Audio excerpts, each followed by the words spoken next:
بسم الله الرحمن الرحیم. الحمد لله رب العالمین.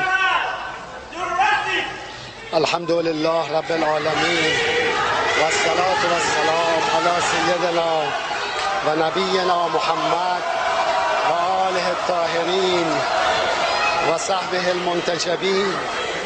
اللهم عجل لولیک الفرج و العافیة و النصر واجعلنا من خیر انصاره و اعوانه و المستشهدین بین یدیه.